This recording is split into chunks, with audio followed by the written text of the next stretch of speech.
to death, becoming the first person ordered to be executed for a federal hate crime. Since the tragedy, lawmakers have been pushing for South Carolina to pass the Clementa C. Pinckney Hate Crimes Act, but the bill has failed on numerous occasions. 9 years later, construction continues on a planned memorial for those victims. The memorial, of course, will be the place where people come and reflect upon the whole aspect of the tragedy. It's a two-phase process. Phase one is a memorial garden. It'll feature a courtyard with two large marble benches surrounding a fountain with the names of the 9 who were killed.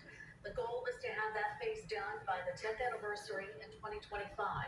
Community members say that, and leaders say the memorial is needed as a teaching tool to make sure the lessons of that day are never forgotten. History, of course, at various times is not very pretty, but it is something that we must remember. It is something that we must share, and it is something that molds our current frame of thought, our current ideology, our current philosophy. So we have to begin to have those real hard conversations and do the work that is necessary to build stronger communities. Fundraising continues for the project as well. Organizers are $7 million short of the $25 million cost of the project. Once phase one is complete, organizers say they do expect the garden to draw more than 150,000 visitors every year. In the years since the church massacre, there have been a number of calls for state leaders to pass a hate crimes law in South Carolina. House lawmakers have passed a plan that would increase penalties for crimes that target people based on your race, religion, or sexual orientation. However, the plan has always stalled in the state Senate, even after calls from survivors of the Mother Emanuel massacre, including this year when the legislative session ended without a law being passed, despite more and more calls for one. Insiders say the support is there to pass it, but it still hasn't happened. It's disappointing that we have not, due to the Senate, have not been able to pass a hate crime bill, honestly, because I don't think that represents what our state is about, because we do want to stamp out hate in South Carolina. South Carolina is still just one of two states without a hate crime law in the books. The other state is Wyoming. You could read more on the victims' legacies and see how community members have stepped up since their deaths to preserve their memories, their legacies, by heading over to WPDE.com. Just type in Emmanuel died in the search tab. Starting tomorrow, the Charleston Fire Department will begin their annual remembrance for 9 of its fallen heroes. Tuesday marks 17 years since 9 firefighters lost their lives battling a huge fire at what was the Sofa Superstore in West Ashley. Charleston firefighters will be standing watch over the memorial for 24 hours, changing out the watch every hour. A Darlington woman has been arrested again while out of jail on bond in an overdose death. Victim's family says she keeps getting into trouble and she keeps getting right back out of jail on bond. ABC 15's Tanya Brown was at the courthouse today. She spoke with the family about their concerns.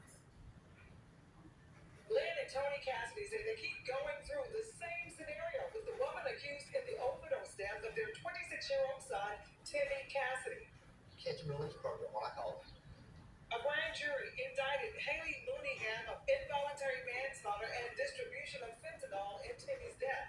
Officers say Mooneyham gave the drug to Timmy that led to his death in April of 2022. She was out of jail on a $52,000 bond when Chesterfield County deputies arrested her back in September on a charge of assault by mob for an incident last July at Lake Robinson in McBee. A judge granted Mooneyham a personal recognizance bond then on the charge. The state filed a motion to revoke her bond, and the judge denied it, but he did place Mooneyham on house arrest. Hartsville police arrested and charged Mooneyham this past Friday with possession of marijuana, meth, and open container. She was booked and released on bond. I'm mad. I'm really mad because it's like every charge that every time she gets charged and every time she gets slapped on the wrist and walks out freely, it's like an insult to us all over again with Timmy. It's not clear who set Mooneyham's bond for her most recent charges or if the judge was provided with a copy of her prior arrest. However, Typically, judges are provided that information during every bond hearing. Prosecutors tell me they plan to file a motion ASAP to revoke Mooningham's bond again, saying that she violated the terms of her house arrest and the good behavior provision. Cassidy say they'll wait and see what happens, but they're just ready for her to stand trial in Timmy's death. We're not going to stop until justice is served for Tammy, however long that'll be. Now we're told the hearing to revoke Mooningham's bond could take place as early as next week. The incident report in Mooningham's latest arrest says she was cited for driving 55 miles per hour in a 45-mile-per-hour zone. And a beautiful sunny day across the area today, along with some clear blue skies as well. And meteorologist Jenna Warner joins us with a first look at our forecast. Jenna. Well, Jenna, it certainly was a nice day today. Temperatures weren't